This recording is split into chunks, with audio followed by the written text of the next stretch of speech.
Morning friends, હું રાકેશ પ્રજાપતિ બોલું છું ડીસાથી, ડાયમંડ ડાયરેક્ટર. અને આજે આપણે અહીંયા ડીસાની અંદર અમે ઊભા છીએ.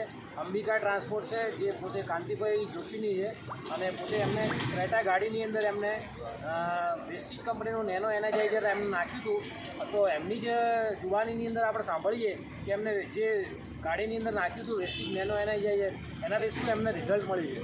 તો કાંતિભાઈને હું કહીશ કે એમનો પોતાનો અનુભવ શેર કરશે. કાંતિભાઈ, આનો એવરેજલી એ નાખવાથી વધી ગયેલ છે. જે અગાઉ ઓછું હતું અત્યારે મને પૂરું વધારે મળેલ છે એમાં એવરેજ, અને ગાડી પણ સ્મૂથ ચાલે છે. એ નાખવાથી ઘણો ફાયદો થયેલ છે ગાડીમાં મને. બરાબર. તો ફ્રેન્ડ્સ, એક જ વસ્તુ છે કે આ વસ્તુનો જોરદાર પરિણામ એમને હુન્ડાઈની ક્રેટા ગાડીની અંદર મળ્યું છે. અને શું તમને લાગે છે કાંતિભાઈ કે તમે લોકોને ભલામણ કરશો આ વસ્તુ? 100% લોકોને કહીશું કે આ વસ્તુ નાખે એમની પોતાની ગાડીની અંદર, અને એવરેજ એમને 100% મળશે એમને આ વસ્તુ નાખવાથી. Thank you very much Kantibhai, thank you very much.